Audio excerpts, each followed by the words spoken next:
Financially how well off they are ಅಂತ. ಯಾಕೆಂದ್ರೆ once they cross 55-60 retirement age ಆದಾಗ ಅವ್ರಿಗೆ ಒಂದಷ್ಟು ಅಮೌಂಟ್ ಎತ್ತಿಡಬೇಕಾಗುತ್ತೆ. ಅವ್ರ ಲೈಫ್ ಮುಂದೆ ನೆಕ್ಸ್ಟ್ ಇನ್ನೊಂದು 30 ವರ್ಷನೋ 25 ವರ್ಷ 40 ವರ್ಷ ಅವರು ಸರ್ವೈವ್ ಆಗೋಕ್ಕೆ ಅವ್ರಿಗೆ ದುಡ್ಡು ಇಟ್ಟಿರ್ತಾರೆ. ಅದು ಬಿಟ್ಟು ಈ ಮಗುನ ಇನ್ನ ಮೆಜಾರಿಟಿ ಬರೋವರೆಗೂ ನೋಡ್ಕೊಳಕ್ ಆಗುತ್ತಾ ಅನ್ನೋದು ಒಂದು ಪ್ರಶ್ನೆ. ಅದನ್ನ ಅವ್ರ ಫೈನಾನ್ಷಿಯಲ್ ಕೆಪಾಸಿಟಿನ ಚೆಕ್ ಮಾಡ್ತಾರೆ. ಎಷ್ಟು ಇನ್ಕಮ್ ಇದೆ, ಎಷ್ಟು ಸೇವಿಂಗ್ಸ್ ಅಲ್ಲಿದೆ, ಇವ್ರಿಗೆ ಎಷ್ಟು ಆದಾಯ ರೆಂಟಲ್ ಇನ್ಕಮ್ ಇರುತ್ತೆ, ಇದನ್ನೆಲ್ಲ ಚೆಕ್ ಮಾಡಾದ್ಮೇಲೆ ಸೆರೋಗೆಸಿ ಮಾಡಿಸಿ ಅಂತ ಒಂದು ರೂಲ್ ಮಾಡಿದ್ದಾರೆ. ಓಕೆ, ಸೊ ಅದನ್ನ ಮಾನಿಟರ್ ಮಾಡೋದಕ್ಕೆ ಅಂತ ಇದೇ ಇರ್ತಾರೆ. ಯಾಕಂದ್ರೆ ರಿಜಿಸ್ಟರ್ ಆಗಿರೋರೇ ಮುಂದೆ ಬಂದಿರ್ತಾರೆ ಬಾಡಿಗೆ ತಾಯಿ ತನಕ ಒಳಗೆ ಪಡೋರು ಅಂತ. ಮ್ಯಾಮ್, ಯಾವ್ದಾದ್ರು ಕೇಸ್ಗಳಲ್ಲಿ ಈಗ ಮಗು ನ್ಯೂನ್ಯತೆಯಿಂದ ಹುಟ್ಟಿದ್ರೆ ಅದರ ಈಗಿರ್ಬಿಡಿ 5th month scanning 3rd month scanning ಎಲ್ಲ ಫೈಂಡ್ ಔಟ್ ಆಗಿಬಿಡುತ್ತೆ. ಸಮ್ಟೈಮ್ಸ್ ಎಲ್ಲೋ ಒಂದು ಕಡೆ ನಾವು ಈಗ ಹುಡ್ತಾನೆ ಮಕ್ಕಳು ಏನೋ ನ್ಯೂನ್ಯತೆಯಿಂದ ಹುಟ್ಟಿದಾಗ ಆ ರೀತಿ ಸಮಸ್ಯೆಗಳು ಎದುರಾಗುತ್ತೆ ಈ ಬಾಡಿಗೆ ತಾಯ್ತನದ ಮೂಲಕ ಮಗು ಪಡ್ಕೊಂಡವರಲ್ಲಿ. ಹೌದು, 100 ಜನದಲ್ಲಿ 4 to 5% ಚಾನ್ಸಸ್. ಬಟ್ ಆಗ್ಲೂ ಕೂಡ ಜವಾಬ್ದಾರಿ ಅವರು ಯಾರು ಪಡೆದುಕೊಳ್ಳೋಕೆ ಬರ್ತಾರೆ ಅವ್ರದೇನೆ. ಮಗುದು ಆರೋಗ್ಯ ಸಮಸ್ಯೆ ಆಗಲಿ ಬೇರೆ ಏನೇ ತೊಂದರೆ ಆದ್ರೂ ಅದೇನು ಕಮಿಷನಿಂಗ್ ಕಪಲ್ಸ್ ಇರ್ತಾರೆ ಅವರು ಒಂದ್ಸಲ ಅವ್ರು ಆಪ್ಟ್ ಮಾಡಿದ್ಮೇಲೆ ಆ ಮಗು ಹೆಂಗೆ ಇದ್ರು ಅದು ನನ್ನ ಮಗು ಅಂತ ಆಕ್ಸೆಪ್ಟ್ ಮಾಡ್ಕೋಬೇಕು. ಆ ಸರೋಗೆಸೆಯಿಂದ ಹುಟ್ಟಿದ ಮಗುಗೆ ಎಲ್ಲ ಲೀಗಲ್ ರೈಟ್ಸ್, ನಾರ್ಮಲ್ ಆಗಿ ಹುಟ್ಟಿದ ಮಗುಗೆ ಏನು ಲೀಗಲ್ ರೈಟ್ಸ್ ಇರುತ್ತೆ ಎಲ್ಲ ಲೀಗಲ್ ರೈಟ್ಸು ಆ ಮಗುಗೆ ಇದ್ದೇ ಇರುತ್ತೆ. ಅವ್ರ ಆ ಥರ ಇದು ತೊಂದರೆ ಇದೆ ಅಂತ ಯಾವುದೇ ಕಾರಣಕ್ಕೂ ಅದು ರಿಜೆಕ್ಟ್ ಮಾಡಕ್ ಬರಲ್ಲ. ತಗೊಂಡು ಹೋಗ್ಲೇಬೇಕು, ಮಗು ಆಗ್ಲೇಬೇಕು ಅಂತ. ಓಕೆ, ಅದು ಇನಿಷಿಯಲ್ಲೇ ಅಗ್ರಿಮೆಂಟ್ ಆಗ್ಬಿಟ್ಟಿರುತ್ತಲ್ವಾ ಸರ್? ಅದು ಏನೇ ಇದ್ರೂ ಕೂಡ ಮಗು ನಿಮ್ಮದೇ, ನೀವೇ ಜವಾಬ್ದಾರರು ಅಂತ. ಏನೇ genetic issue, physical issue, mental issue ಏನೇ ಆಗಿದ್ರು ಎಂಡ್ ಆಫ್ ದ ಡೇ ಯಾರು ಪೇರೆಂಟ್ಸ್ ಅಂತ ಇರ್ತಾರೆ, ಯಾರು ಬೇಕು ಅಂತ ಬಂದಿರ್ತಾರೆ, ಅವರದ್ದೇ ಮಗು ಆಗುತ್ತೆ. They should be fully responsible for it ಅಂತ. ಸೊ ಮೆಂಟಲಿ ನೀವೆಲ್ಲದಕ್ಕೂ ಸಿದ್ಧರಾಗಿ ಬರಬೇಕು. ಏನೇ ಆದರೂ ಕೂಡ ಆ ಮಗು ನನ್ನದೇ ಅಂತ ನೀವು ಬರೀ ಮೆಂಟಲಿ, ಬರೀ ತಾಯಿ ಮಾತ್ರ ಅಲ್ಲ ತಂದೆ ಕೂಡ ಅದಕ್ಕೆ ಫಿಟ್ ಆಗಿರ್ಬೇಕು. ಅಯ್ಯೋ ಬೇಡ ಇಂತ ಮಗು ನಮಗೆ ನಾವು ಇನ್ನೊಂದು ಟ್ರೈ ಮಾಡ್ತೀವಿ ಅಂತ ಹೇಳಕ್ ಅವಕಾಶನೇ ಇಲ್ಲ. ಜೈಲು ಶಿಕ್ಷಣ ಸರ್ ಅಂತವ್ರಿಗೆ ಹಂಗ್ ಬಿಟ್ಟು ಹೋಗ್ತೀನಿ ಅಂತಂದ್ರೆ ಆ ಸ್ಟೇಜ್ ಅಲ್ಲಿ ಅಬ್ಯಾಂಡನ್ ಮಾಡಿದ್ರೆ ಡೆಫಿನೆಟ್ಲಿ ಜೈಲು ಶಿಕ್ಷೆ ಆಗುತ್ತೆ. ಮಿನಿಮಮ್ ಆಫ್ 5 years, 10 ಲಕ್ಷ ರೂಪಾಯಿ ದಂಡನೂ ಆಗ್ಬೋದು. ಓಕೆ, ಬಟ್ ಇನ್ನೊಂದು ಪ್ರಶ್ನೆ ಬಂತು ಅಕ್ಷಯ್ ಸರ್ ನಂಗೆ. ಏನಂತ ಅಂದ್ರೆ ನೀವೇ ಆಗ್ಲೇ ಹೇಳಿದ್ರಿ 50 ವರ್ಷ ಮೇಲ್ಪಟ್ಟಂತಹ ದಂಪತಿಗಳಲ್ಲಿ ಅನೇಕ ಆರೋಗ್ಯ ಸಮಸ್ಯೆಗಳಿರುತ್ತೆ, ಅಥವಾ ಅವರ ಲೈಫ್ ಸ್ಪ್ಯಾನ್ ಅಂತ ನೋಡಿದಾಗ ನಾವು ಸ್ವಲ್ಪ ಕಡಿಮೆ ಅವಧಿ ಇರುತ್ತೆ. ಮಕ್ಕಳ ಭವಿಷ್ಯದ ಹಿತದೃಷ್ಟಿಯಿಂದ ಅಂತ ಒಂದು ಕಾನೂನನ್ನ ತರಲಾಗಿದೆ. ಬಟ್ ಈಗ ವೃದ್ಧ ದಂಪತಿ ಕೋರ್ಟ್ ಮೊರೆ ಹೋಗಿದ್ದಾರಲ್ಲ, ಅವ್ರಿಗೆ 62-61 ವರ್ಷ, ಬಟ್ ಮಾನವೀಯತೆಯ ದೃಷ್ಟಿಯಿಂದ ಕನ್ಸಿಡರ್ ಮಾಡಬೇಕು, ಅರ್ಜಿ ಸ್ವೀಕಾರ ಮಾಡಿ ಅಂತ ಹೇಳಿದಾರಲ್ಲ. ಸೊ ಅಲ್ಲೊಂದಷ್ಟು ಏನಾದ್ರೂ ನಿಯಮಗಳು ನೋಡ್ಕೊಂಡು ನಾವು ಜಜ್ಮೆಂಟ್ ಕೊಡೋದು. ಅದನ್ನೇ ನಾನು ಹೇಳಿದ್ದು, ಆ 3 ಕಂಡೀಷನ್ಸ್, 3 ರೂಲ್ ಪಾಲಿಸಿ ಹೇಳದ್ನಲ್ಲ, ಆ 3 ಆ ಕ್ರೈಟೀರಿಯಾ 3 ಪಾಸ್ ಮಾಡಿದ್ರೆ ಮಾತ್ರ ಅಂತ ಕಂಡೀಷನಲಿ ಆರ್ಡರ್ ಪಾಸ್ ಮಾಡಿರೋದು. It is not an absolute order.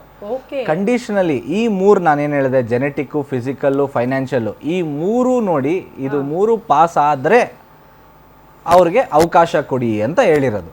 It is not an absolute order where ಅವ್ರಿಗೆ ನಾನು ಕೋರ್ಟ್ ಇಂದ ಆರ್ಡರ್ ಪಾಸ್ ಮಾಡಿದ್ದೀನಿ ಅವ್ರಿಗೆ ಕೊಡಿ ಅಂತ ಅಲ್ಲ ಹೇಳಿರೋದು ಕೋರ್ಟು. ಈ 3 ರೂಲ್ ಪಾಲಿಸಿನ ಅಪ್ಲೈ ಮಾಡಿ ಇದನ್ನ ಅವರು ಪಾಸ್ ಮಾಡಿದ್ರೆ ಅವ್ರಿಗೆ ಆಪರ್ಚುನಿಟಿ ಕೊಡಿ ಅಂತ ಕೋರ್ಟ್ ಹೇಳಿರೋದು. Okay, so I don't know ಅವ್ರಿಗೆ 62 ವರ್ಷ ಅಂತ ಯಾವ ವೃದ್ಧ ದಂಪತಿ ಬಂದಿದ್ದಾರಲ್ಲ, ಬಟ್ ಅವರಿಗೆ ಜಸ್ಟ್ ಮಕ್ಕಳಾಗಲ್ಲ ಅನ್ನುವಂಥ ಸರ್ಟಿಫಿಕೇಟ್ ವೈದ್ಯರಿಂದ ಸಿಕ್ಕಿದೆ. ಅದರ್ವೈಸ್ ಅವ್ರಿಗೆ ಏನಾದರೂ ಆರೋಗ್ಯ ಸಮಸ್ಯೆಗಳಿದೆಯಾ ಅದ್ರ ಬಗ್ಗೆ ಒಂದು ಕ್ಲಾರಿಟಿ ತಗೊಳ್ಬೇಕಾಗುತ್ತೆ. ಅವ್ರು ಫಿಟ್ ಅಂಡ್ ಫೈನ್ ಆಗಿದ್ದಾರಾ ಅನ್ನೋದ್ರ ಬಗ್ಗೆ ಒಂದು ಕ್ಲಾರಿಟಿ ಕೊಡಬೇಕಾಗುತ್ತೆ. ಅವ್ರು ಫೈನಾನ್ಷಿಯಲಿ ಸ್ಟ್ರಾಂಗ್ ಇದೀವಿ ಅಂತ ಅವರೇ ಹೇಳ್ಕೊಂಡಿದ್ದಾರೆ. ವಾರ್ಷಿಕ ಆದಾಯ 48 ಲಕ್ಷ ಇದೆ, ಸಾಕಷ್ಟು ಆಸ್ತಿ ಇದೆ, ದುಡ್ಡಿದೆ, ಮಗು ನೋಡ್ಕೊಳ್ಳೋದಕ್ಕೆ ನಾವು ಶಕ್ತರಾಗಿದ್ದೀವಿ, ದಯವಿಟ್ಟು ಅನುಮತಿ ಕೊಡಿ ಅಂದಿದ್ದಾರೆ. 3ನೇ ಕಂಡೀಷನ್ ಪಾಸ್ ಆಗ್ಬಹುದು, ಬಟ್ ಅವರು ಹೆಲ್ತ್ ಕಂಡೀಷನ್ ವೈಸ್ ಅವ್ರು ಕೊಡಬೇಕಾಗಿರೋ ಸರ್ಟಿಫಿಕೇಟ್ ಇದೆಯಲ್ಲ ಅದ್ರ ಮೇಲೆ ಅವರ ಭವಿಷ್ಯ ನಿಂತಿದೆ. ಮಗು ಪಡೆಯೋದು ಬಿಡೋದು ಅದ್ರ ಮೇಲೆ ನಿಂತಿದೆ ಅಂತ.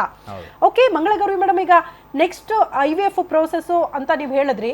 ಇಫ್ ಸಪೋಸ್ IVF ಮೂಲಕವೂ ಕೂಡ ಈಗ ನಾವು ಸಮ್ಟೈಮ್ಸ್ ನೋಡ್ತೀವಿ, ಫಸ್ಟ್ ಟೈಮ್ ಪಾಸ್ ಆಗಲ್ಲ, ಸೆಕೆಂಡ್ ಟೈಮ್ ಕೂಡ ಸಕ್ಸಸ್ ಆಗಿರಲ್ಲ, ಥರ್ಡ್ ಟೈಮ್ ಇನ್ಫ್ಯಾಕ್ಟ್ ಮಕ್ಕಳನ್ನ ಪಡೆದುಕೊಂಡಿರೋ ಉದಾಹರಣೆಗಳಿದೆ. ಸರೋಗಸಿ ಮೂಲಕ ಮಗು ಪಡೆದುಕೊಳ್ಳೋದಕ್ಕೆ ಮುಂದೆ ಬಂದಾಗ ಅವ್ರಿಗೂ IVF ಫಸ್ಟ್ ಟೈಮ್ ಸಕ್ಸಸ್ ಆಗಿರೋ ಉದಾಹರಣೆಗಳಿದೆಯಾ? ಫಸ್ಟ್ ಟೈಮ್ ಸಕ್ಸಸ್ ಆಗುತ್ತೆ, ಕೆಲವರಿಗೆ 2ನೇ ಸಲನೂ ಸೆಕೆಂಡ್ ಥರ್ಡ್ ಟೈಮ್ ನೀವು ಅಟೆಂಪ್ಟ್ ಮಾಡ್ತೀರಾ ಅಂತ ಅಂದ್ರೆ ಅದ್ರದ ಎಲ್ಲ ಅಮೌಂಟ್ ಕೂಡ ಅದ್ರ ಖರ್ಚು ವೆಚ್ಚ ಕೂಡ ಯಾರು ದಂಪತಿ ಬರ್ತಾರೆ ಅವರೇ ಕೊಡ್ಬೇಕು. ಓಕೆ, ಎಷ್ಟು ಟೈಮ್ ಈ ಪ್ರೋಸೆಸ್ ನಡೆಯುತ್ತೆ ಮೇಡಮ್ ಅಂದಾಜು?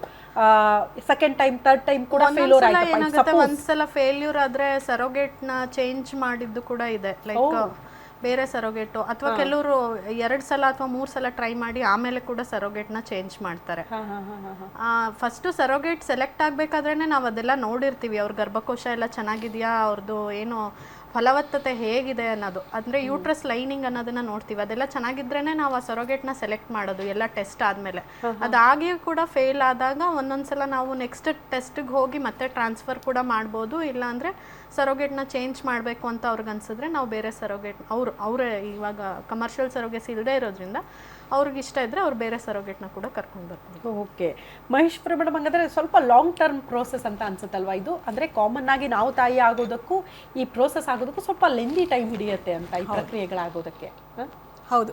ಓಕೆ, ಸೊ ಫಸ್ಟು ಇವಾಗ ಸರೋಗೆಸಿಗೆ ಹೋಗಬೇಕು ಅಂದರೆ ಇನ್ಫರ್ಟಿಲಿಟಿ ಸ್ಪೆಷಲಿಸ್ಟಿಂದ ಅವ್ರಿಗೆ ಇಂಡಿಕೇಶನ್ಸ್ ಇರಬೇಕು. ಓಕೆ, ಅದೆಲ್ಲ ಲೆಟರು ಡಾಕ್ಯುಮೆಂಟ್ಸ್ ಎಲ್ಲ ತೊಗೊಂಡೋಗಿ ಸರೋಗೆಸಿ ಬೋರ್ಡ್ಗೆ ಹೋದಾಗ ಅವರೆಲ್ಲ ಅನಲೈಸ್ ಮಾಡಿ ಸೊ 2 ರೀತಿ ಸರ್ಟಿಫಿಕೇಟ್ ಕೊಡ್ತಾರೆ. ಹಾಂ, ಸೊ ಎಲಿಜಿಬಿಲಿಟಿ ಸರ್ಟಿಫಿಕೇಟು, ಎಸೆನ್ಷಿಯಾಲಿಟಿ ಸರ್ಟಿಫಿಕೇಟ್. ಪುನಃ ಅದನ್ನು ತೊಗೊಂಬಂದು ಅವ್ರು ನಮ್ಮ ಹತ್ರ ಬಂದು IVF ಕ್ಲಿನಿಕ್ಸಿಗೆ ಬಂದು ಅವ್ರ ರಿಲೇಟಿವ್ಸ್ ಅಥವಾ ಫ್ಯಾಮಿಲಿ ಫ್ರೆಂಡ್ಸ್ನ ಕರ್ಕೊಂಬರ್ಬೇಕು. ಓಹೋ, ಕರ್ಕೊಂಬಂದಾಗ ಅವ್ರು ಯಾರು ಬಾಡಿಗೆ ತಾಯಿ ಆಗಕ್ಕೆ ರೆಡಿ ಇರ್ತಾರೆ ಅವ್ರದ್ದೆಲ್ಲ ಹೆಲ್ತ್ ಚೆಕಪ್ ಆಗುತ್ತೆ.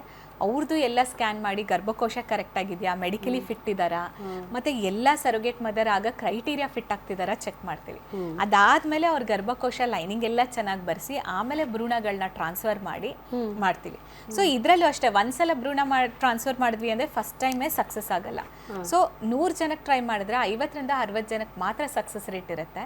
ಸೊ ಫಸ್ಟ್ ಟೈಮ್ ಫೇಲ್ಯೂರ್ ಆಯಿತು ಅಂದರೆ ಎಗೇನ್ 1 ಮಂತ್ 2 ಮಂತ್ ಗ್ಯಾಪ್ ಬಿಟ್ಟು ಎಗೇನ್ ಎಂಬ್ರಿಯೋ ಟ್ರಾನ್ಸ್ಫರ್ನ ಮಾಡಬೇಕಾಗತ್ತೆ. ಓಕೆ, ಸೊ ಅದರಿಂದ ಟೈಮ್ ಬೇಕಾಗುತ್ತೆ. ಓಕೆ, ಸ್ವಲ್ಪ ಲೆಂದಿ ಪ್ರೋಸೆಸ್. ಅಂದರೆ ನ್ಯಾಚುರಲ್ ಆಗಿ ನೈಸರ್ಗಿಕವಾಗಿ ತಾಯಿ ಆಗೋದಕ್ಕೂ ಈ ಬಾಡಿಗೆ ತಾಯಿ ಮೂಲಕ ಮಗು ಪಡೆದುಕೊಳ್ಳೋದಕ್ಕೆ ಇರುವ ವ್ಯತ್ಯಾಸಗಳು ಹಿಂಗೆ ಒಂದಷ್ಟು ನಿಯಮಗಳನ್ನು ಅನುಸರಿಸಬೇಕು. ಅದಾದ ಬಳಿಕ IVF ಪ್ರಕ್ರಿಯೆ ಮೂಲಕ ಮಗು ಪಡೆದುಕೊಳ್ಳುವಂತಹ ಕೆಲಸಗಳಾಗೋದ್ರಿಂದ ಇದು ಸ್ವಲ್ಪ ಲೆಂದಿ ಪ್ರೋಸೆಸ್ ಅಂತ ಹೇಳ್ತಿದ್ದಾರೆ.